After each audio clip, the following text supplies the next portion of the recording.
This program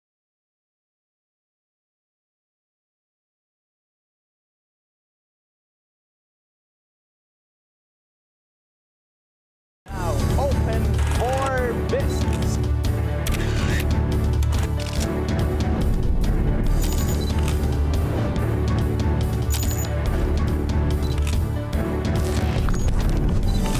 It is a signal to the world. We are open for business.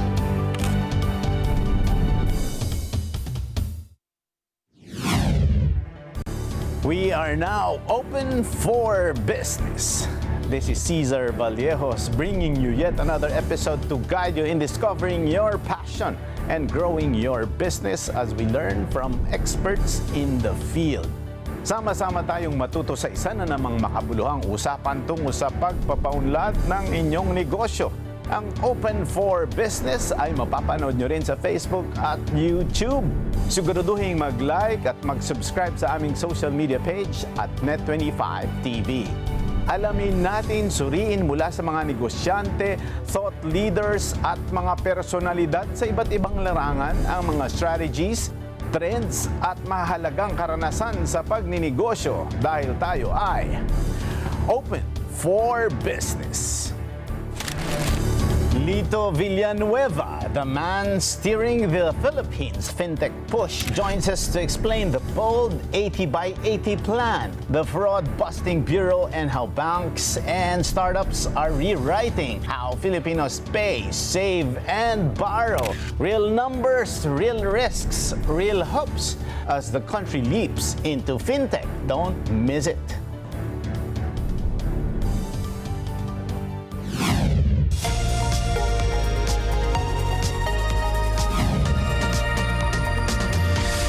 I'm 𝗗𝗶𝗴𝗏𝗏𝗧𝗩 bringing you business news and information here on Open for Business.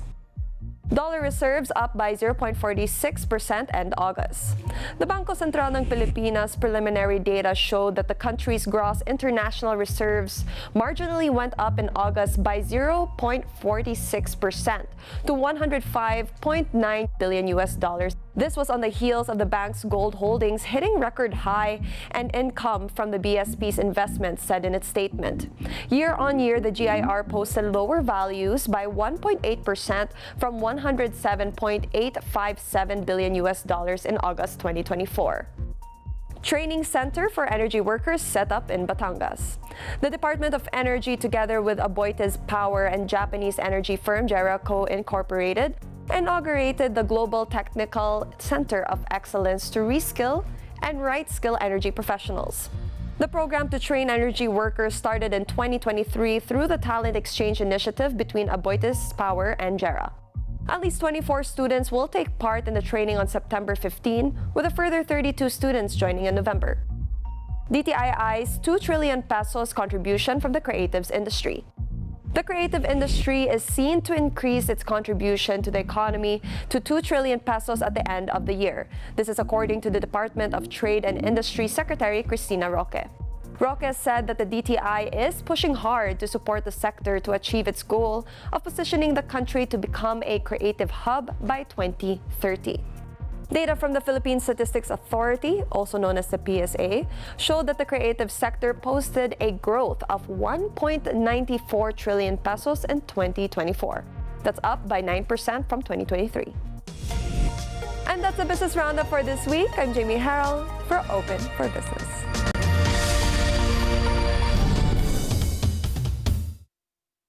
This portion is brought to you by Clean and Fit. Kaibigan, feeling bloated? Heavy? Constipated? I-Clean and Fit mo na yan. Fix your gut. Fix your health with Clean and Fit. Available on Facebook, TikTok, Shopee, and Lazada.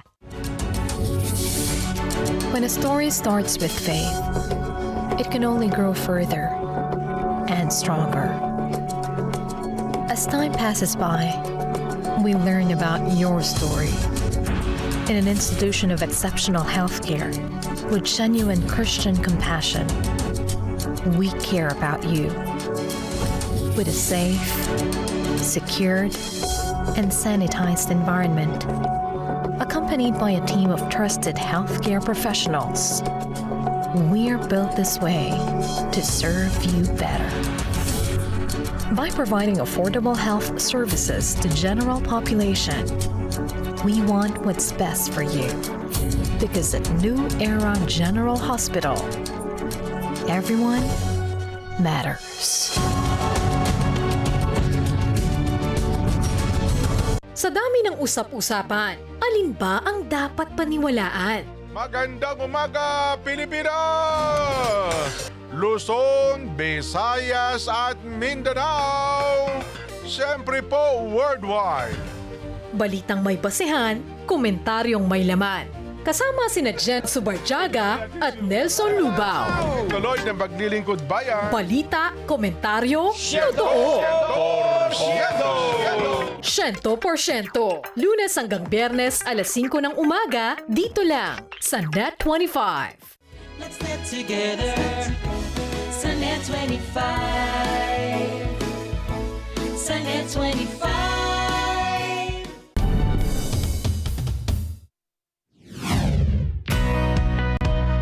In this episode, we go inside the transformation of Philippine finance from pay later apps to national payment trails. The country is racing to make digital finance the default for millions, while defending users from faster, smarter scams. Our guest tonight is leading that effort from the private sector, championing industry self-regulation, advising the government, and building bank-grade fintech products that reach the unbanked. Expect a conversation that moves fast from policy to product and from impact to accountability. Lito Villanueva is Executive Vice President and Chief Innovation and Inclusion Officer of Rizal Commercial Banking Corporation and founding chairman of Fintech Alliance.PH, the industry body behind the Manila Tech Summit and the Philippines Fintech Coalition. He's been a visible champion of the 𝗷𝗶𝗏𝗏𝗏 digital inclusion vision, the Fintech Alliance 40 framework, and has been leading industry initiatives on fraud prevention, 𝗗𝗏𝗁𝗏 registries, and international fintech showcases. Today, he is joining us to translate big policy ideas into practical steps for Filipino consumers, MSMEs, and the banking system. Welcome to Open for Business, Lito. How are you? That was a mouthful.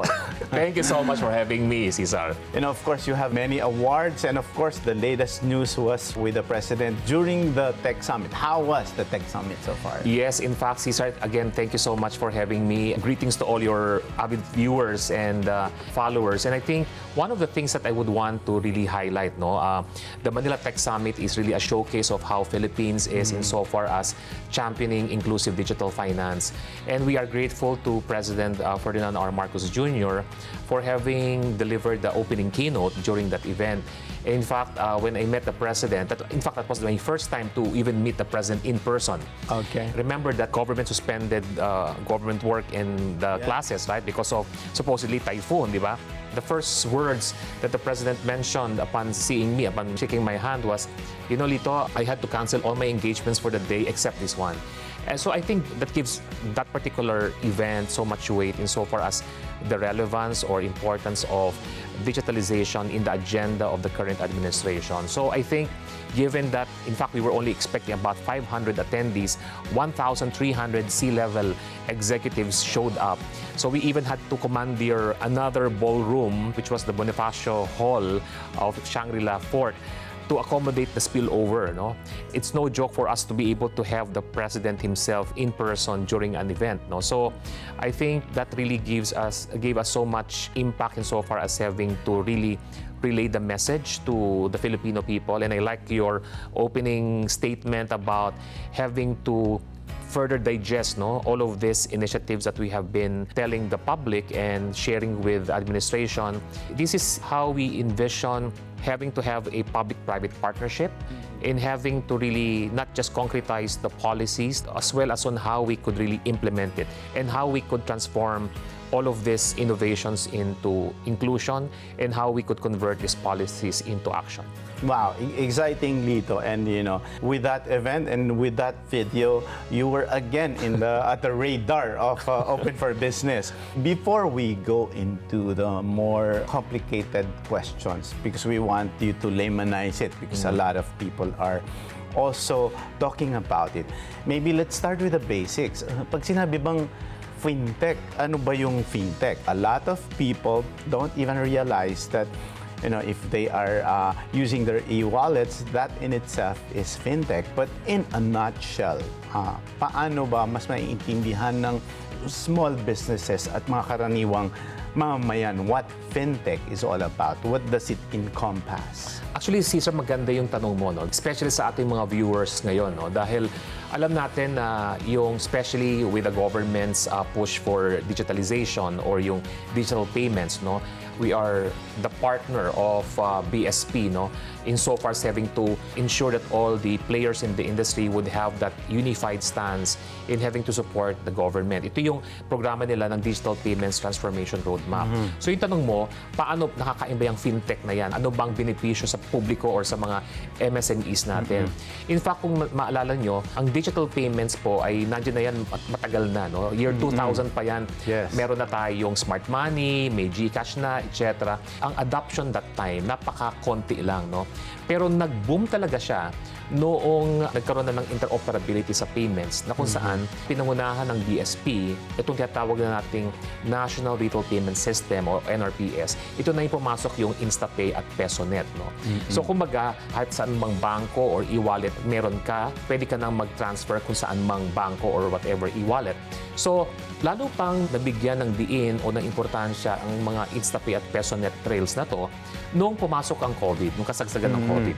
Nakita natin na dahil may lockdown, dahil limitado na yung galaw ng mga Pilipino na nakakonfine sila sa kanilang mga bahay at yung mga negosyante naman, ganoon din, nasa bahay din nila, ay patuloy pa rin yung komersyo, no? Yung transfers o yung mga payments na ginagawa natin. So, lalo pang napaigting yung paggamit, no? Ng mga digital payments na ito. Kaya kahit na nawala na yung COVID, kahit na back to normal na tayo, sabi nga natin dati, this is the new normal.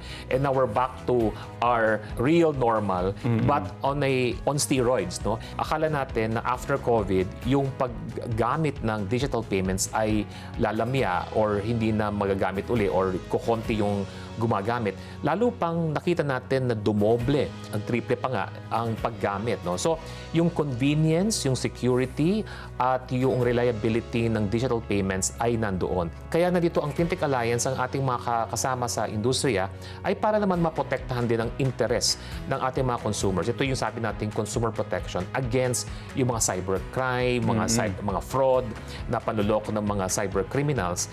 Kasi, alam mo, Cesar, while kami sa industry ay mga competitors, diba, sa mga bangko o sa mga e-wallets, kami ay united when it comes to having to combat fraud. We share data or information when it comes to how to prevent cyber crime or how to prevent fraud and how to even protect our consumers. Because if there's one thing that we are really protecting, no, with our lives, no, with our commitment to the public, that is what we call trust.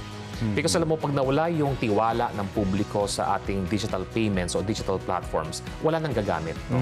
Kaya nakita naman natin kung ano ang importansya ng digital, ano importansya ng technology, yung 40 framework natin, yung ating mga 80x80 agenda, ito ay inilatag natin ng panahon ng Manila Tech Summit.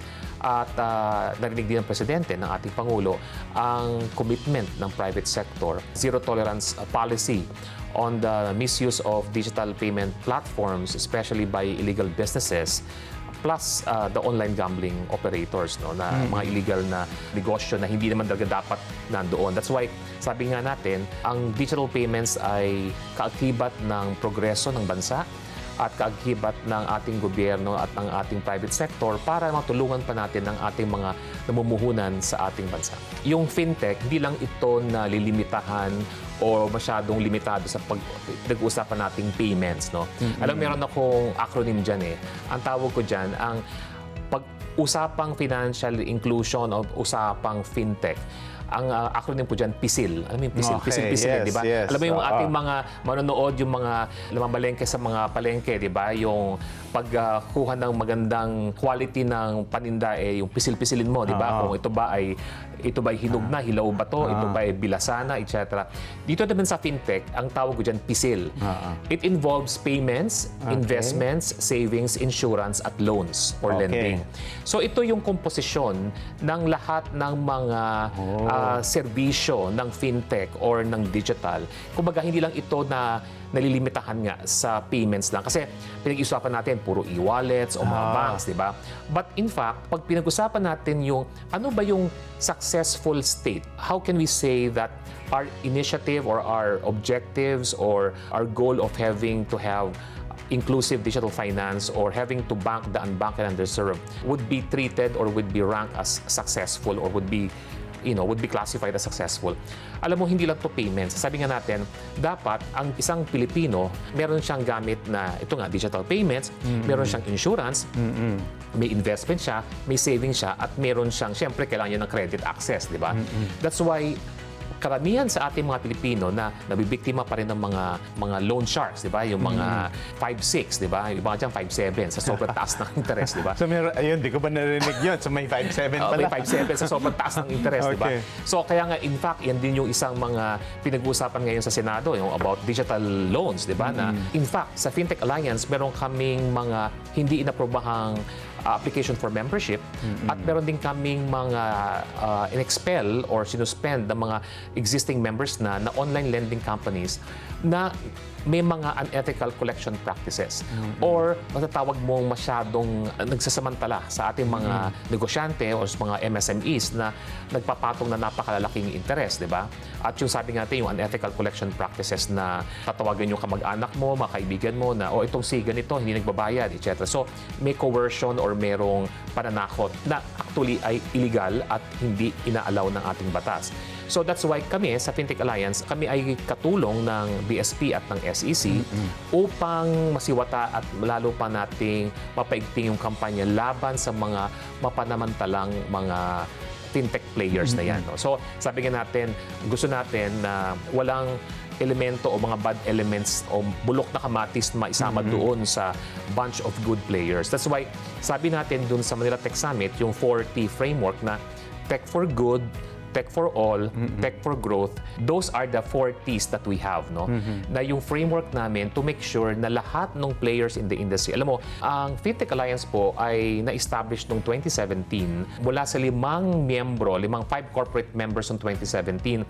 Ngayon po ay lumobo na to ng more than 140 corporate members collectively generating more than 95% of all retail digital financial transaction volume in the Philippines. Kaya kasamang CSR, ito na yung the force to reckon with. Kaya alam mo, binabasa naming mga draft bills ng both the Senate and the House at yung mga draft regulations ng BSP, ng SEC.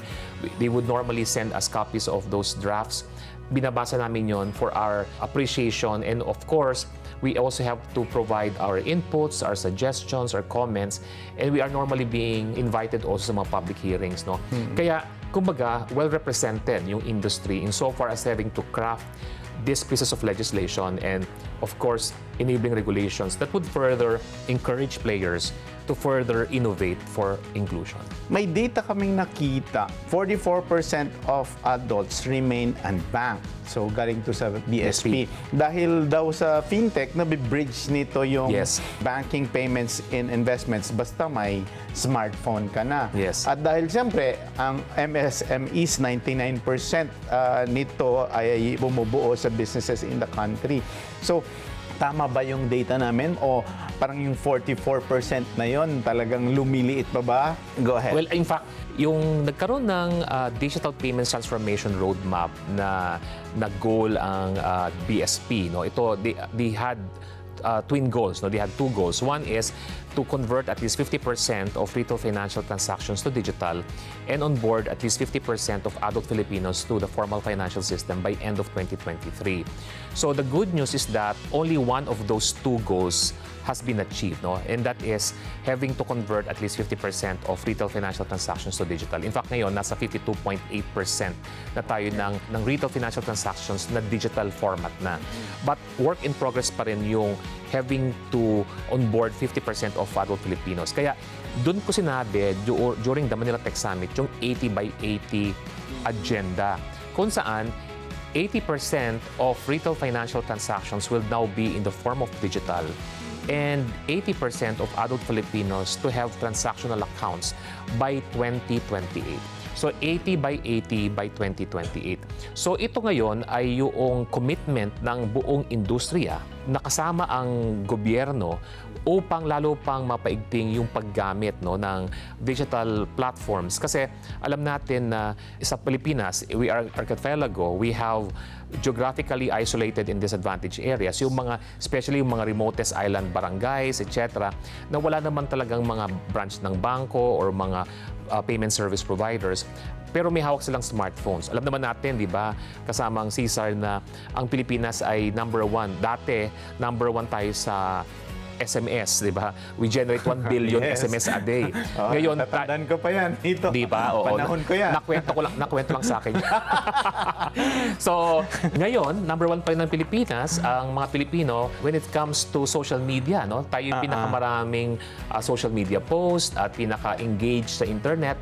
So, kumbaga, hindi lang dapat natin gamitin ang mga platforms na ito sa mga pagpo-post ng kung ano-ano, but I think it's really more about having to leverage these technologies to better our lives, di ba? Parang for the betterment of society, kaya sabi natin tech for good, para to make sure that we can make use of these technologies for businesses, in uplifting our lives, and of course, having to have our livelihood as well. When you said this is a goal by 2028, is this realistic somehow, Lito? Kasi siyempre, ngayon, 2025 na. Patatapos lang ng election, pero parang akala mo, lapit-lapit na. I don't wanna talk about politics, but Lito, di ba, we both know that, isang pikit lang, di ba? Election na ulit. Election na ulit. So, is this realistic? One of the questions here is that what counts as a digital transactional account and how will you measure progress? At kanino bang scoreboard yon? Sa'yo ba, Fintech Alliance ba, BSP ba, or third party ba? It boils down to having to have, sabi natin yung BHAG, di ba? Big, audacious, hairy goals, di ba? Parang ayaw mo namang mag-set ng goal na kaya mo namang agad-agad makuha. Kasi dapat gusto natin, it has to be something na talagang audacious o something big, something significant, no? Kasi gusto mo talagang makuha lahat yung populasyon na maitawid natin sila sa digital. Now, yung tanong mo na kaninong metric ba yan? Is it for Fintech Alliance, BSP ba yan, or kanino bang ahensya ng pamahalaan dapat mag-deliver niyan? As I've said, it's a whole-of-nation approach. It has to be done by all parties, by all stakeholders. Kasi, alam mo, ang dami na nating ginawang progressive initiatives together with the government, no? So, in fact, pati yung having to exit the Philippines from the FATFA gray list, having to delist the Philippines from the EU list very recently, kasama ang Fintech Alliance din doon. So, making sure na kasama tayo sa lahat ng mga inisyatibo ng pamahalaan. In fact, kung makikita mo yung Philippine Development Plan, no, under the current administration up to 2028, nakalagay doon ang pangalang Fintech Alliance under SEC, kung saan there must be 258 fintech companies operating in the Philippines by 2028. So binigay yung assignment na yun sa Fintech Alliance. In fact, we are very proud to tell the public that we were able to achieve that over 258 fintech companies operating in the Philippines 2 years in advance. Wow. So, nakita rin natin kung gaano kainteresado ang mga mamumuhunan sa Pilipinas at kung paano nagiging nakita natin na ang Philippines is poised to become a $1 trillion economy by 2033. And we have seen also the influx of investments into the Philippines and having to also, do business in the country. And this also goes to show how the Philippine government has been especially our economic managers, no, in terms of having to provide enabling regulatory framework, enabling business environment for all our investors, no. Ang aspiration din natin is to have more unicorn fintech companies in the Philippines. Alam mo, sa Pilipinas, dalawa pa lang yan, no? GCash and Maya. But we want more because in Southeast Asia, Nakita man natin, Singapore ang dami, ang Malaysia ang dami, Indonesia marami. So we also want Philippines to have more than 10, no? But speaking of other countries, Lito, siyempre, kayo nabe-benchmark nyo rin yung Pilipinas Yes. sa neighboring countries natin. How do you assess or how does fintech in the Philippines fare as with the other countries? Alam mo, pagdating sa fintech quotient or digital quotient, ang taas ng Pilipinas, no? So, if you are to measure based on other KPIs, no, in terms of adoption, etc., hindi naman nahuhuli ang Pilipinas, no? But definitely, there are other economies that are more advanced, no? Like Singapore, for example, or even Thailand or Indonesia, in Malaysia. But again, gusto natin sabihin sa mga manonood natin na all of these platforms are now available. It is a matter of having our kababayan make use of it, no, for business, for for their own livelihood. Kasi nandito na lahat yan, di ba? Naghihintay na lang siyang gamitin ng ating mga kababayan. Isa sa mga in-announce din natin sa Manila Tech Summit ay yung countdown natin for the ASEAN Tech Summit in 2026. Kasi alam naman natin na ang Pilipinas po ay magiging host, no? At chairman ng ASEAN Summit next year, no, sa 2026. So, kumbaga, lalo pa nating i-showcase, no, ang Pilipinas sa ating mga kapitbahay sa ASEAN. Isa sa pinakabentahin ng ating bansa ay having to have the very young median age, no, at 24 years old, di ba? So, napakabata ng ating populasyon at ito actually ang kinakaingitan naman ng ibang mga bansa na alam natin yung mga population aging is a political, social, economic concern of most countries. Like for example, Japan, di ba? Na kung saan kaya marami silang gustong mga papuntahing mga ibang nasyonalidad sa kanilang bansa, di ba? Canada as well is another thing. Kasi ang human capital is very relevant and significant resource, no, in ensuring the sustainability of one country's progress, no. So that's why we have to make sure na we have to have those digital talents, those talents that are really world-class, no? That's why isa rin sa mga pinag-usapan namin kasama si Secretary 𝗵𝗃𝗏 ay on how we can generate at least additional 8 million digital talents by 2028, no? In fact, hindi lang to sa mga business process outsourcing, mga BPOs or mga call centers, but also yung mga pag-generate or pag-develop ng mga AI engineers or mga data scientists or data architects, data engineers. These are the key jobs, no, or talents that the world would be needing in the next 5-10 years. We're now in the era of AI, yung artificial intelligence. We're not even talking about quantum computing yet, no? Sabi nga natin, ang daming mag-disrupt na mga jobs, di ba? Because of the emergence of AI. But it's really more about upscaling, retooling, reskilling of our existing skills, di ba? Of our talents, making sure that we are abreast with with the current developments. We should not be confined with our comfort zones. Dapat we have to always challenge ourselves to be better, to be advanced, to be always ahead of competition. So, yun yung ating siguro suggestion. Now that this show is all about open for business, these technologies, these platforms are open for business. It's really more for our Filipinos, for our kababayan who are negosyante or mga business-minded or business owners who would now be able to leverage the importance or benefits or significance of having to have the benefits of digital. So, kumbaga, lahat po ng itong mga platapormang ito ay na-available na at ito ay para po sa inyong lahat na pagkakitaan at magkaroon ng magandang buhay gamit po ang ating mga digital technologies. This portion is brought to you by Pure Gold. Sa Pure Gold, always mura, always kompleto, always may promo, always panalo. Every morning is a new story with Kada Umaga. Your favorite morning show, ito po ang Kada Umaga! Surprise performances, latest trends, expert hacks, and exciting games. Be ready to be part of the Kada Squad and enjoy your morning with Diana, Emma, and Pia. Kada Umaga, Monday to Friday, 10 a.m. to 12 noon, only on Net25. Let's get together. Sa Net25. Sa Net25.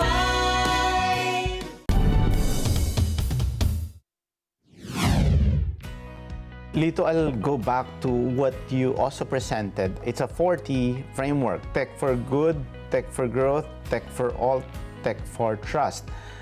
Ano yung pinakamahirap dito na gawin? Tech for trust, which is actually the most critical, the most important, and the most sensitive, right? Paano mo maiengganyo yung mga tatay natin, nanay natin, yung lolo at lola natin, di ba? Mga may edad ng konti, di ba? Mga medyo senior citizen. Surprisingly, ang nagtuturo sa kanila ay yung kanilang mga apo. Di ba? Okay. So, mga Gen Zs na. Mga Gen Zs na. So, in fact, the best teacher sa mga senior citizens, no, sa mga lolo at lola natin, ay yung mga apo nila. And in fact, they trust their apos, di ba? That's why, sabi ko kanina, ito yung isang bagay na talagang pinapangalagaan namin ng aming mga buhay namin at aming mga careers, di ba? Making sure na talagang ang tiwala ng ating publiko, ng ating mga consumers ay 100% to make sure na talagang lahat ng kanilang mga transaksyon, it being financial, ay dapat lang napang-protektahan ng ating mga industry players. That's why highly regulated ang mga financial service providers, di ba, ng BSP, ng SEC, at kasama na dyan ng AMLC, di ba? Kaya alam natin na sabi nga na ni Governor Eli Remolona ng BSP, having to exit the gray listing is one thing, but having to keep us off the list is another thing. No? So making sure that we have to enshrine amongst all industry players yung strict governance, no, on how we can avoid proliferation financing or anti-money laundering, or this AML FATFA concerns, di ba? Making sure that every player in the industry is well aware of their fiduciary responsibility, making sure that we always protect the interests of our consumers. Of all the things that makes fintech important, I have a list here, which you discussed earlier na financial inclusion, convenience and efficiency, lower costs, innovation in services, better customer experience, global reach. Sa lahat ng importance ng fintech na ito, ako interesado doon sa lower costs, where digital solutions reduce overhead costs, often leading to cheaper services compared to traditional banking. Alam ko you represent one of the biggest digital banks here in the country. Yeah. How are traditional banks adapting? I was able to come up with a term, no? I called it phygital, no? Physical digital blended banking experience. Physical digital blended banking experience. Okay. That's why I call it phygital. No? Okay. It's a combination. Phygital. It's a Okay. fusion. It's a fusion of physical and digital. Because alam mo, at the height of Yolanda, I was with a telco company pa that time. No? We were in Tacloban the day after the Yolanda super typhoon. No? In fact, yung nakita namin doon na talagang gagabayan mo pa rin yung mga tao. Even paggamit nga ng ATM, talagang yung iba nga doon, yung kita namin nakapila sila, yung mga lola at lolo, kinakausap yung ATM. No, sabi ko, Lola, hindi ko sasagot yan. So, kumbaga, talagang gagabayan mo sila. That's why I even had to come up with that statement that we are not aspiring to have a cashless society. What we are aspiring for is to have a cash-light regime. So, cash will still be there. So, why is it that even up to this time, we still have that cash in, cash out? Di ba? O, cash in, cash out ka kay GCash, cash in, cash out ka kay Maya, and other banks as well. So, that's why in the Philippine context, we are saying that it is in a phygital regime through a cash-light stance, no? So, kumbaga, sabi natin, hindi talaga siya cashless. Hindi talaga siya totally digital. Kasi meron pa ring blending of both the cash or the physical and the digital. Ang component kasi ng phygital is what we call financial education. Sa financial education, hindi magtitiwala yung tao na agad-agad mo siyang sasabihin, ito ang gagawin nyo, etc. Kasi dapat maintindihan niya ang journey, di ba? From the time na makuha niya yung pera niya, from the time na at mailabas niya yung pera niya, di ba? Kasi nangyayari minsan, pumasok yung pera niya digitally, di ba? Ilalabas naman niya na in cash. Magka-cash out siya. Tapos magbibili siya ng kung ano man.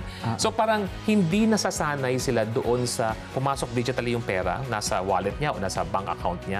Pero ang dapat, ang pagbayad din niya, digitally na rin. Kaya ang nangyayari, pupunta sa ATM, mag-withdraw, o punta sa cash out center para kumuha ng cash. And yet, doon ang gagawin ng babayaran yung kung anumang mga dapat bayaran. May gap pa rin doon that has to be resolved by way of financial education. Sabi ko nga, amongst the 40s within that framework that I mentioned or I shared with you, yung trust ang pinakamahalaga at importante. Kasi kung walang trust, you won't see growth, you won't see tech for all, you won't see tech for good. Ang core ng lahat ng ito ay yung trust. No? It all starts and ends with trust. At alam mo, meron akong acronym sa trust. Technology that is responsive, universal, secure, and transparent. So that is trust for you. At kaya naman minsan nawawalan ng trust. Hindi naman minsan, maaring madalas. Kasi they hear of these Horror stories. They hear of this fraud. So, you announced, which is the next question, you announced an industry-led fraud bureau and an 𝗗𝗶𝗴𝗏 registry at the summit. So, paano ba ito na-operate day-to-day? Who has access to data? What privacy safeguards are in place? How do you prevent data sharing from becoming a source of exclusion? Kasi kung wala itong mga horror stories na to, mas maraming ang exposure sa social media ng horror story kaysa sa positive story. Correct. Alam mo kasi, ang social media is powerful. Parang double-edged sword ang social media. Kasi it could amplify the message, di ba? Either for good or for bad, di ba? So, good sana kung maganda yung sinasabi, pero because of deepfakes na rin, because of misinformation or fake news, talagang na-amplify pa na negatively, di ba? So, tama yung sinabi mo na parang siyempre yung hard-earned money mo, dabay nawala, di ba? Na hindi mo nakita kung nasaan, na nabudol ka, etc. Karamihan kasi ng mga kaso ngayon ng mga fraud, no, ay karamihan sa ating mga kababayan ay yung nabubudol nga, no, na nabibigay nila yung OTP, yung one-time password, one-time PIN nila. Kasi parehong boses, parang tumawag ng taga-bangko o taga... At dito kahit na sikat na mga tao nabubudol dyan. Totoo, diba? totoo. Hindi na parang I know of a journalist or and a USEC Yes, na nabudol na. Well, hindi lang USEC. Ang dami. You'll be surprised, no? Dahil marami pa rin tayong kaso rin ng mga mule accounts. Ano ito yung mule accounts? Itong mule accounts na to, these are both legitimate and illegitimate accounts. No? Ito yung mga totoong accounts na talagang ng totoong tao. Unfortunately, for some Filipinos, dahil sa sobrang kapit sa patalim, binibenta nila yung kanilang profile, yung kanilang bank account or yung wallet account nila for 2,000 pesos or 5,000 pesos. Iba nga, 500 pesos lang, di ba? So, binibigay nila yung profile nila, na let's say, Juan de la Cruz, ito yung account number ko, etc. Yun ang gagamitin naman ng mga kriminal pagkuha ng kung anumang account. Pag chinek mo, legitimate accounts yon. Pero in fact, yun ay binenta ng legitimate individual para gamitin ng mga kriminal. Kaya ang aming pakiusap, ang aming apila sa ating mga kababayan, huwag niyo pong ibebenta o huwag niyo pong ibibigay ang inyong mga account numbers or bank account profiles ninyo sa kung kanino man. Kasi kung magkaroon ng kaso ng kriminal, pati kayo masasama at madadawit dahil pangalan niyo po yun, profile po ninyo yun, and yet hindi niyo alam na ginamit sa masamang paraan. What are the red flags, especially for consumers, MSMEs who are watching? How would you know? Kasagsagan ng pogo, di ba? Marami ka nakikitang mga unsolicited SMS na tatanggap, di ba, na unknown number na congratulations, nanalo ka ng 1 million. I-click mo lang to para makuha mo yung premium mo. Or congratulations, tanggap ka na sa trabaho mo, i-click mo lang to para makuha mo yung unang sweldo mo, etc. So number one tanungin yung sarili nyo, nag-apply ba ako ng trabaho? Sumali ba ako sa isang raffle o pa-contest?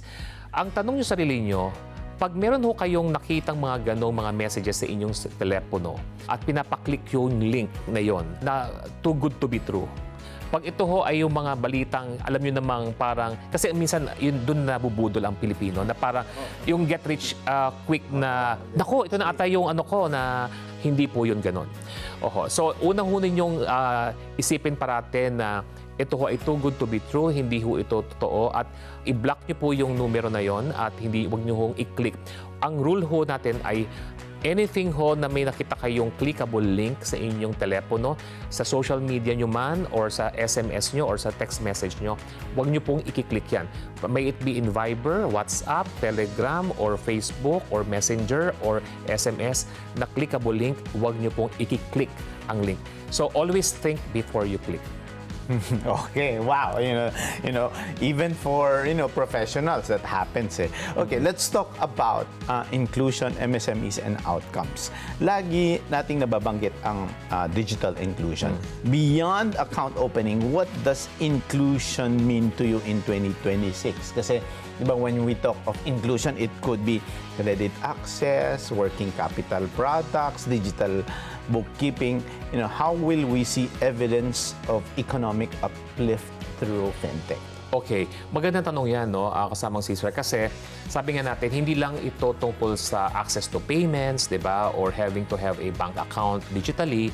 Kakaibat ito yung, sabi natin, yung financial literacy na kung saan mayroong access to credit, di ba, na kasi karamihan sa ating mga kababayan pa rin ay tinatawag nating new to bank at new to credit. Ano yung ibig sabihin ng new to bank? Ito yung new to bank, yung mga unbanked or underserved individuals na ngayon lang nagkaroon ng bank account or wallet account. At yun namang mga new to credit, ito naman yung mga Pilipino na never silang nagkaroon ng credit profile or credit footprint. No? Kaya karamihan sa ating mga credit institutions na bangko man yan or non-bank credit financing institutions, hindi sila mapautang kasi walang basihan kung saan pwedeng magkaroon ng credit scoring na tinatawag, di ba? Sa fintech, sa tulong ng fintech, meron na tayo tinatawag na alternative credit scoring providers na non-traditional credit scoring algorithm na kung saan pati yung iyong payment behavior, no? Let's say, kung nagbabayad ka ng bills mo sa kuryente, sa tubig, o sa mga kailangan mo bayaran. So, yun, nakikita ng sistema, ng digital platform yon. So, you now create alternative credit scoring algorithm na kung saan ito na magiging basihan or proxy sa tinatawag para makita natin na itong si 𝗏𝗏𝗏𝗏 ay pwede na itong pautangin ng this much and this much. So, depende na yan sa risk appetite ng bangko or non-bank financial institution. In fact, marami na tayo ngayong fintech players, in fact, members ng Fintech Alliance, na mga credit scoring companies and also online lending companies who are tapping into the unbanked or underserved communities or individuals na not necessarily being serviced by the banks. This one is a good question as well. On merchant economics, many small merchants still prefer cash because of fees. So, especially in sari-sari stores where they sell out 10 pesos per 1,000 cash out. Complexity and settlement timing.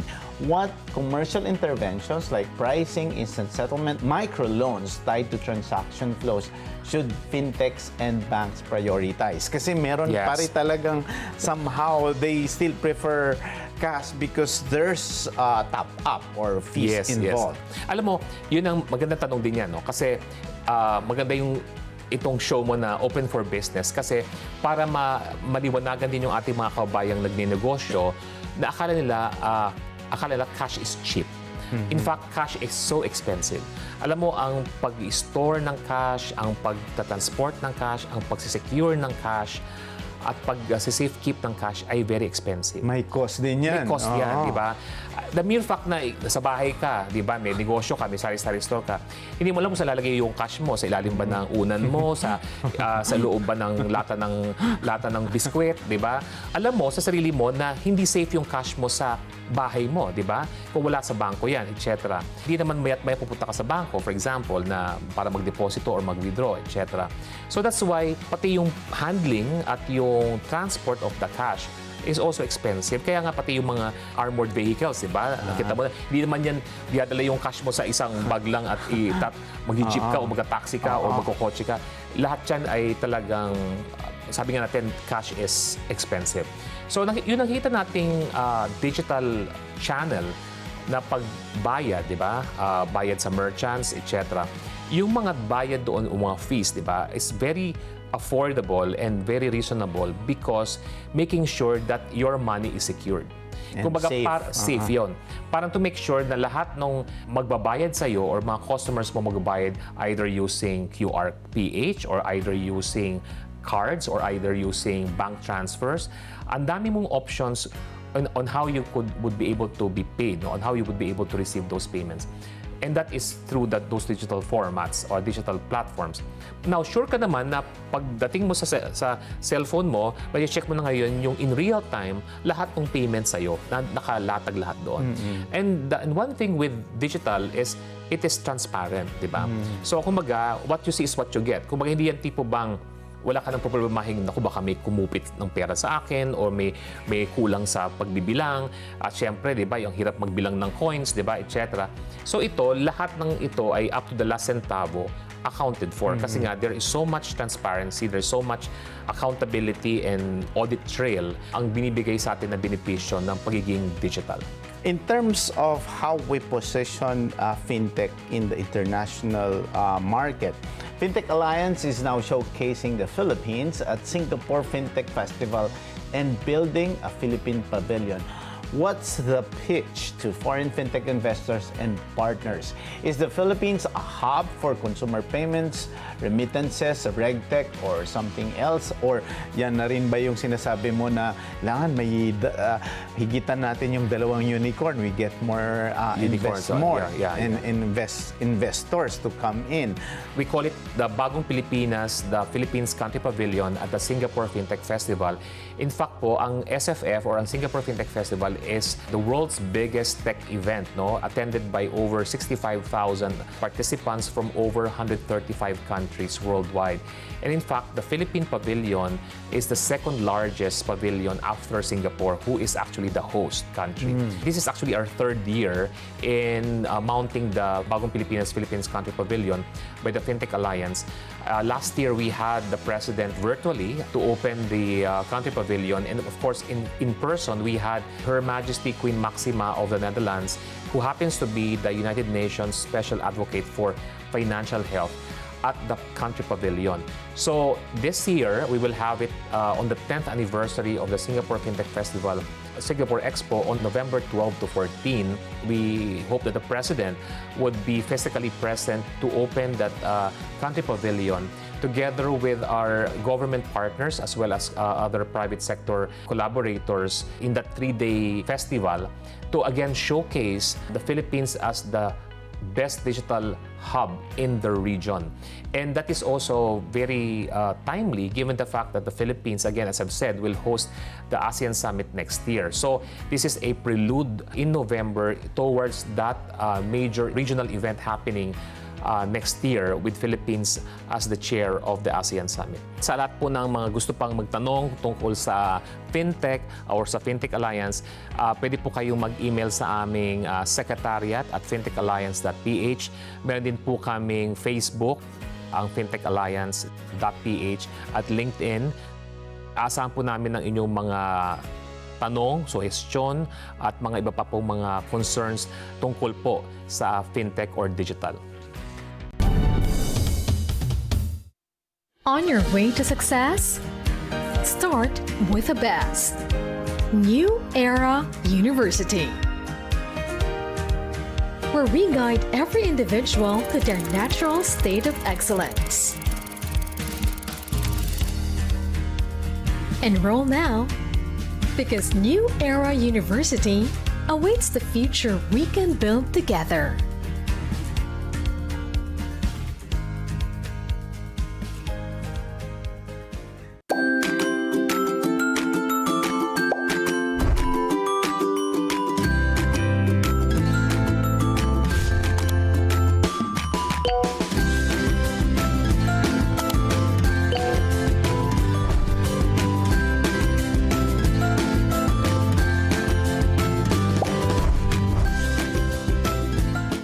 Mano po, Lola. Mano po, Lolo. Madalas nating sabihin sa kulturang Pilipino. Pero ngayong araw ng mga lolo't lola, tanungin naman natin, paano po, Lola? Paano po, Lolo? Paano po ninyo nalampasan ang mga pagsubok sa buhay ng magkahawak kamay at magkaagapay? Paano po kayo natuto? Paano kayo nasanay? Paano po ninyo kinaya ang mga bigat at hirap ng mundo? Ngunit sa kabila ng lahat, natutunan ninyong maging masaya, ng totoo at mula sa puso. Salamat po, Lola. Salamat po, Lolo. Sa mga ginintoang aral na itinuro ninyo. Mahal na mahal po namin kayo.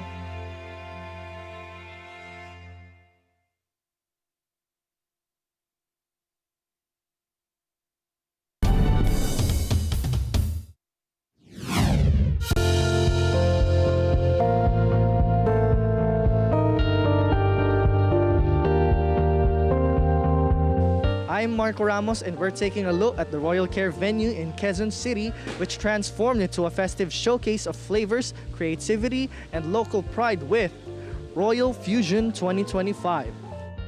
For 2 days, MSMEs brought their best from Batangueño delicacies and artisan fashion to creative holiday finds, giving us all a taste of the season ahead.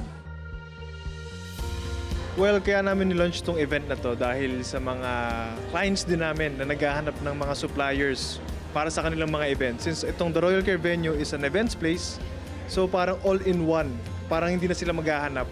So nakikipag-partner kami sa mga suppliers at mga iba-iba pa mga businesses para maging successful yung event ng mga clients namin dito sa The Royal Care Venue. Na-inspire kaming tumulong din sa mga businesses, makipag-tie up para din mag-grow yung sarili namin business, and at the same time, makatulong din sa mga businesses around us. Talaga nag-invest kami ng mga marketing materials and promotions para talagang maraming taong pumunta, no? So ito ay nagsilbing opportunity para sa mga small businesses, kahit mga big businesses, nakipag-partner sa amin, umattend din po sa event na to para talagang ma-boost pa yung kanilang mga clients and customers. Why did you choose to participate in this event from Royal Care po? Siyempre, pag nagjo-join tayo kasi sa mga ganitong events, lalong lumalawak po yung ating network, mas lalo tayong nakikilala and more exposure po sa ating business. Kagaya kahapon, ang dami talaga nag-inquire, so we are expecting na mag-generate siya ng sales. We're just here to be connected with more suppliers and even with friends as well, because we are actually a new and budding company. So we're really just hoping for the best and how we could be able to give our services out there to the people. We're also a client here in Royal Care, so we're so amazed of the venue, the setup, and it's located here in Commonwealth, so it's very accessible. This is the only venue that has this kind of setup, so we'd like to be part of the Royal Care exhibit and to know other exhibitors, to have connections, and to have exposure as well. Actually, ito po ay third year na natin ginagawa. Ang tawag namin dito is Royal Fusion or Expo ng ating mga suppliers natin. Of course, given naman, nandyan agad ang food na ino-offer ng ating TechMed din, no? Yung ating venue, kumpleto po, no? Lahat. Hanggang sound system, kailangan na rin ng LED wall. So, halos lahat po from yung mga simpleng requirements mo sa party ay hindi ka na mag-worry, no? So, name it. At almost all requirements nandito po sa ating The Royal Care Venue. Partners po natin sila. Mga top caliber suppliers naman. Very much welcome po lahat. At napakarami naman kasing events. Kaya please, hindi po tayo magiging limited, no? At maraming options. Pang high-end and mga pang middle, no? So, name it. At nandito po sa atin.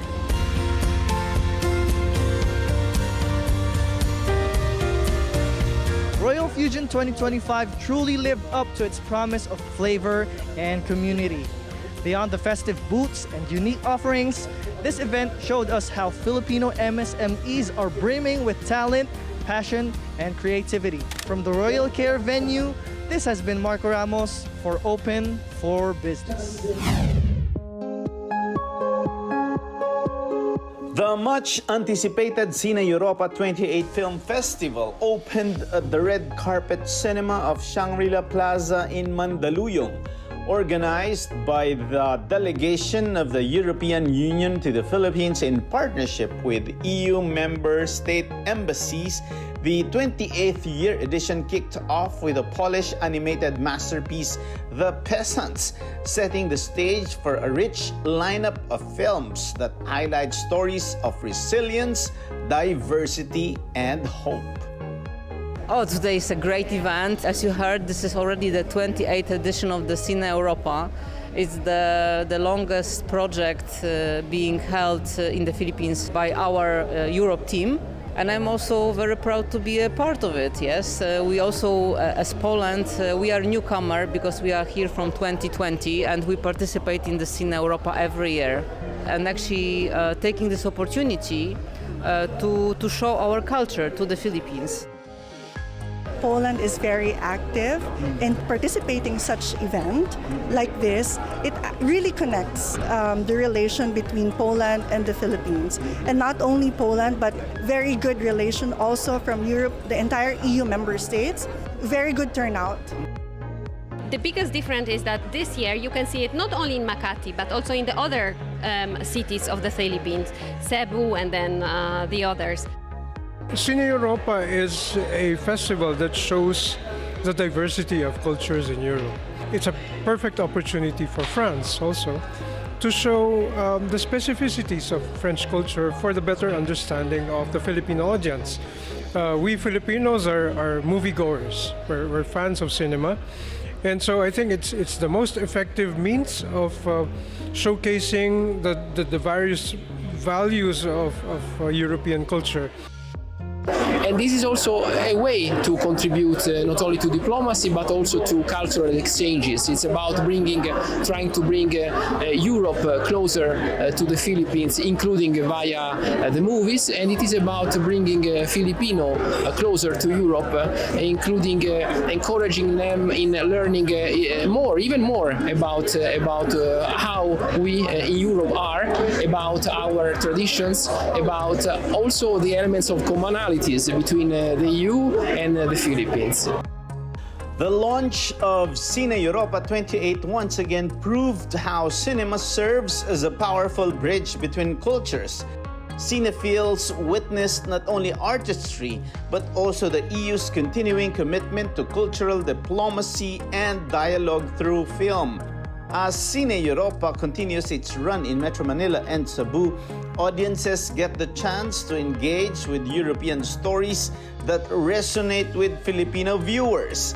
Cine Europa 28 Film Festival underscored how film can inspire, connect, and spark conversations that go beyond borders.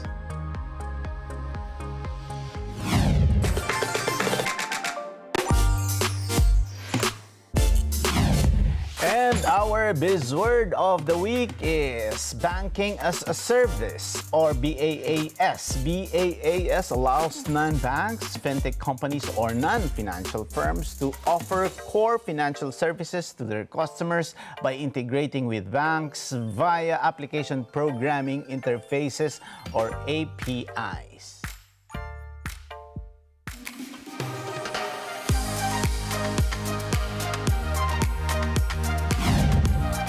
And with that, our quote for the week is this: the financial system is being rewired and fintech is the wire. That's according to 𝗵𝗵𝗏, fintech author and speaker. Maraming salamat sa isang oras na pagsama sa amin, Lito. Maraming salamat sa iyo at sa ating mga manonood na tumunghay sa isang makabuluhang usapan ukol sa negosyo dito lang sa Open for Business. Hanggang sa susunod na linggo, samahan nyo kaming muli dito sa Open for Business. Catch us too on Facebook and YouTube. Like and subscribe on our social media page at Net25TV. We will bring you more insights from industry experts, thought leaders, CEOs, and featured SMEs.